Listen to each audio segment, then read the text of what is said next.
Good evening. Good evening, Marcel. How are you? Good, you? Quite good. Excellent, excellent. So today's menu? MVC. MVC. What is that? It's a design pattern. A design pattern. So what is a design pattern? So it's a standard solution to a problem that is often found in the industry when coding. Often it involves several classes, some interfaces, but it's just a standard way of solving a problem. Okay, a known solution to a problem that people run into regularly as they develop applications. Correct. So an example of a problem that you run into regularly when you develop an application is to try to put a graphical user interface That's it. on top of something that holds some data and that has some logic. Correct. And so the advantage of using this standard solution is that everybody knows about it. That's right. If you, in the industry, if you say we're going to be using the MVC for this application, everybody knows what you're talking about. Chances are that if you go to an interview, you might have a question. Do you know the MVC? Can you tell us the advantage? Could you show me how the logic is for this application? Right. Okay. So let's make sure you know how to answer this question. So here's the MVC, has three parts: a model, a controller, and a view. With the MVC, the idea is to separate the concerns very well. In computer science in general, we always win when you do this clear separation. Here with the MVC, things can become complicated quite rapidly with a graphical user interface, so we have a lot of advantages to separating the concerns. Right. So here we have three boxes, one called model, one called view, one called controller. So the model is going to be the state of the application, the data and the information that the application holds. Here what we can see with the arrows is that the model does not know about the view, does not know about the controller. That's right. It's just storing data, basically. Yeah, it's not a data aware storage. that the data is being computed on or that it's being displayed. It just stores the data. That's the model. So if it helps, you can think about a complex model, database, something very complicated. We're attaching to it a view and a controller. Right. So the view is the rendering of this application, is what the user will see. That's the graphical user interface, or the user interface, which is probably a graphical user interface, and it displays the application, the states. So it renders the model, or it's one possible rendering of the model. Correct. The controller is the brain of this application. It's the logic of this application. Right. So it knows what to do. It knows what the application is supposed to do. It knows that the data is stored in the model. It knows that the view is sort of displaying that, although it doesn't necessarily know how. But the view, on the other hand, is completely ignorant of what the application does. So the logic is completely absent from the view and from the model as well. One of the other advantages of this architecture here is that there could be several views. In the application that we will be showing, there will be multiple views. These views can be added at runtime and subtracted at runtime. So you can imagine that you're interacting with your application and suddenly it's obvious there is a bug in the application. You say, let's add the debug view, and it will start to display in the console several messages that allows you to debug the application. You got what you wanted, just remove that debug view. So it's going to be very powerful as well. So you may have different views because different views show the same thing differently. Correct. Or because they show different things. if the model is particularly complex in real life, Mm-hmm. and you don't want to show the entirety of the model all the time, so you'll have a view for different views for showing different parts of the model, and those views may live inside this model view controller Mm-hmm. next to one another, completely ignorant of what other views are currently are being displayed currently. One view could be an accessibility view for someone who's visually impaired, For example, would be reading the information to someone.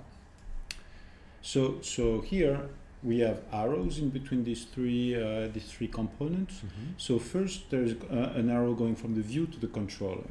So this means that the view, again, just displaying the model but being ignorant about what the application really does, is going to tell the controller whenever something is happening. So Yeah. if a button is being clicked on, anything happens, checkbox, the model, the view knows that this just happened. It doesn't know what it means. Mm. It will inform the controller. So very systematically, something has occurred on the view. We clicked a button. I don't know what to do. Just transfer that to the controller. It knows what to do. That's right. So So the controller here- receives that information. There's a click to the view. We inform the controller. The controller now has the brains, so decipher the action that the user has performed, and now will take action. Could say, I need to ask the model to make some calculation, do some work. When the work is done, we inform the view that possibly the model has changed. You should be refreshing your view of the world because most likely the model has changed its states. That's right. So after the message is received by the controller, a logic occurs, which is probably going to modify the state of the application, as Marcel said. But that's the message number 2. That this will result in an update of the model. And so once this is done, the controller goes through, in this case, the view, but if we have said that you could have many views, then the controller is going to advertise this information through all the views, saying whatever you are displaying right now is stale, go back to the model and refresh. So that would be message 4. Message 4. Each view consults the model, give me the information that will allow me to refresh the view, and it could be different for different views. Different views are displaying different aspects of this application, so they will consult what is relevant to them. Right. So that's the MVC design pattern in a nutshell, really. Yep. So you can see that these different classes are interacting with one another, but the level of interaction is kept to the minimum, and that's what we want. We don't want to get so for example, if you have more than one view, they are not communicating with one another. No. They are just talking to the controller, and they get the new data from the model, and that's it. So let's have an example of this thing. The counter. Okay, so this is an example that you're very familiar with. It's in fact the first example we use to talk about object-oriented programming. Right. So a very simple model. This is the model of this application, a counter. You cannot imagine anything simpler than that. It memorizes one thing, a value. Right. Has a method increment. Every time it's called, we increment the value of the model. Get value allows us to read. Reset resets to 0 the value of the counter. And we have a toString that nicely will display the name of the class and the value of the variable. That's right. So this is the class that we wrote in first or second week of the course, and that was done without talking about graphical user interface, about controller. It's just a class that was done for itself. We are not modifying it. We are just using it as is, and I think that really shows the connection between the various components here. We can use this thing as the model, and it was defined, it was completely developed outside that particular application. So when we described the MVC, we said there could be multiple views. So therefore we need to describe what's a view. A view is an object that has a method update, simply. Right. So in this particular application, if you want to be a view of this application, you must implement this interface. So if you do, then you will have a method update. Absolutely. The simplest view that we can think of would be a textual view. So text view implements view. Therefore, we have to have an update method. And here we simply call the method toString of the model. Yeah. So how does the text view know about the model? It's through its constructor. So when a text view object is created, we say, here's the reference of the model. Later in time, the text view needs to access the model. So it needs to memorize a reference to the model. Here, it's a counter. Right. And it just prints it on the console. A more involved view would be the graphical view. Same idea. A graphical view is a view. So implement view. It has an update. It has an update method. Right. Here, it will simply get the value from the model. The method getValue returns an integer. We need to turn this into a string, and we save this in some label that we will show you in a moment. So the graphical view is a JFrame. It extends a JFrame, so it's a window. We're going to have a window. What type of window is that? It's going to be the layout manager is going to be a grid layout, 1 line, 3 column, very simple. So these 3 elements are going to be, there is a J button, which here is called button, and the name of the button is increment. There's another J button called reset, and there is an J label here, which we use in order to display the value of the model. So when a graphical view is created, it also needs to know about the model.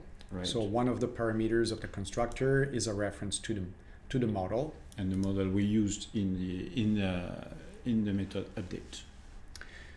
So therefore we also have an instance method, just like text view.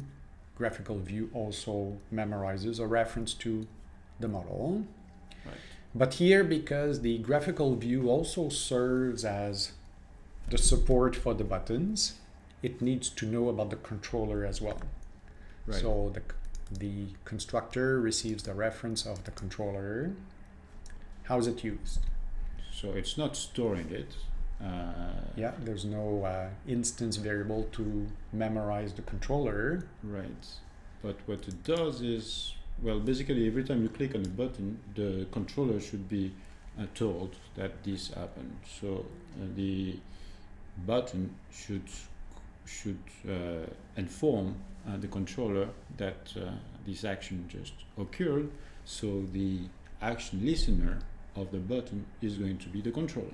Yeah, so right away when we built the layout of this application, when the button is created, we say whenever the button is clicked, just call the controller. Right. It knows what to do. Same thing for the reset button. We say it's the controller that is handling these events. So just deal with this thing. Right. And that's really all there is to it here. So we have now this graphical user interface. It has these 2 buttons, this input, and every time a button is going to be clicked on, the message is going to be sent to the controller, and the controller is going to deal with it. So Yeah. the view doesn't care, but what it does is every time you are going to call the update of that view, then it will go back to the model to fetch the latest value, and it will display that in the input. And here, just maybe one last thing about this graphical view is you really see that there's no logic. It doesn't know how this application works at all. It relies on the controller. All right, so here's the controller. So the controller is an action listener because it's going to receive all these calls to action perform. Right, by these buttons that are on the graphical user interface. So the method action performed is called. It receives the reference of the event that models the situation. Right. So this, if we ask this event, what is the command?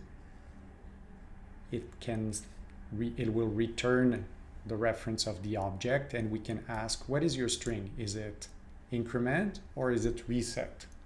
If it's increment, then the controller calls the method increment of the model. Right, so that's the logic of the application here that is at play. You clicked on increment, the controller knows what it means, and it means that the model should increment itself. So it's going to ask the model to do that. If instead the user had clicked on the reset button, this particular line of code will be executed. We're going to tell the model, do a reset. That's right. And so once this is done, the model has changed. The value has either been reset or incremented. So the view, even the graphical view that sent this message, through which the message was sent, is completely unaware of that. Absolutely. And the text view was not even involved in the entire thing. And so now we have a model which is out of date. The knowledge of the value of the model is out of date in all the views. So the controller, knowing that the state of the model has changed, is going to go through all the views and tell them to update themselves. That is, to read back the current values of the model. Yeah, so that's it. So here in our action performed method, once we determine what was needed and we ask the model to change its state, we're calling our own method update. Update goes through all the views, and because they are views, they all have a update method. So we say update, update, update. We do this for all the views. So here, if we look at the controller, so the controller needs to remember all the views that it could be interacting with. So we have this array of views. Yeah, and here we are optimistic, up to 5. Up to 5. We're creating our model. So here the counter is created inside our controller. We needed to create the model right away because we're going to use it very soon. So we're creating our views. So we create the graphical view, and the graphical view needs to know about the model. So we say, here is the reference of the model. The graphical view also needed a reference to the controller.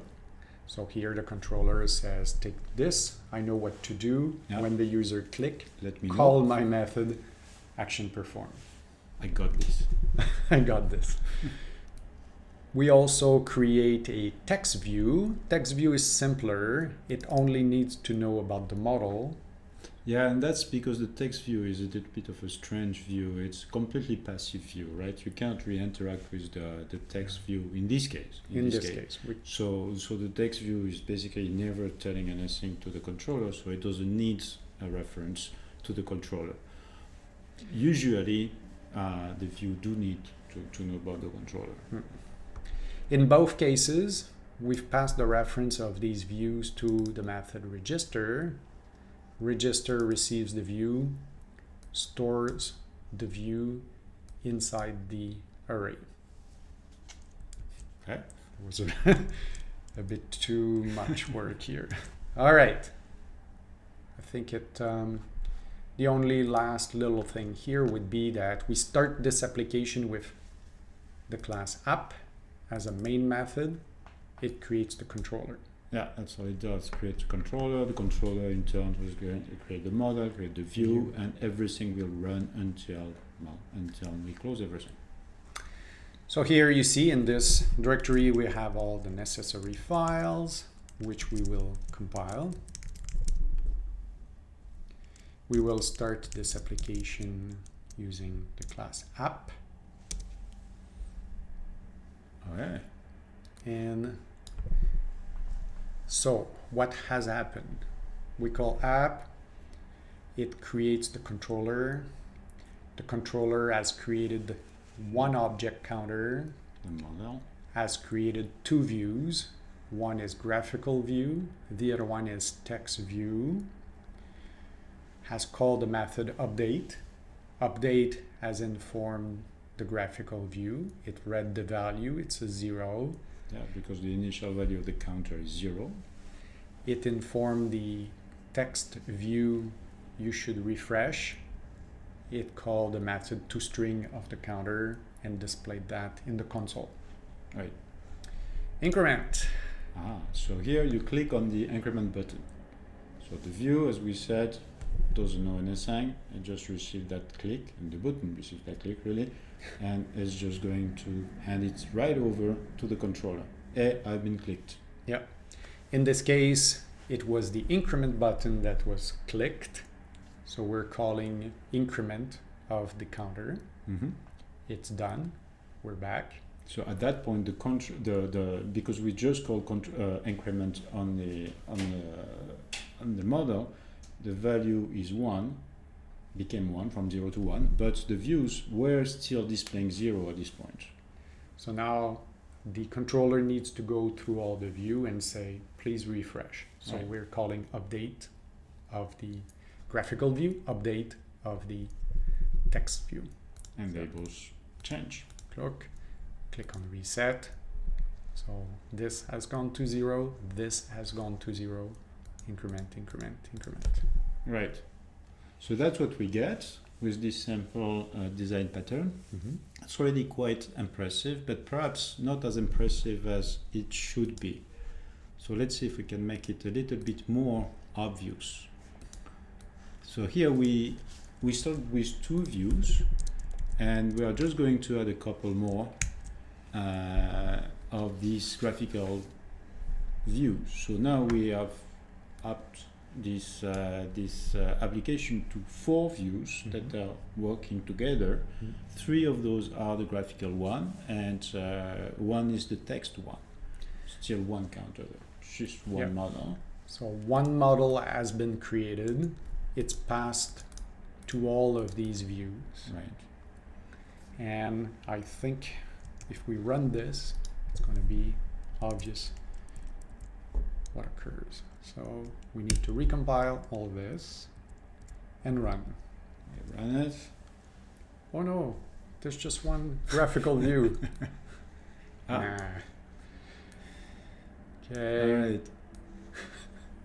Okay, so now we have all of our views, 1, 2, 3, 4, and so if you click on increment, look at that. All the views are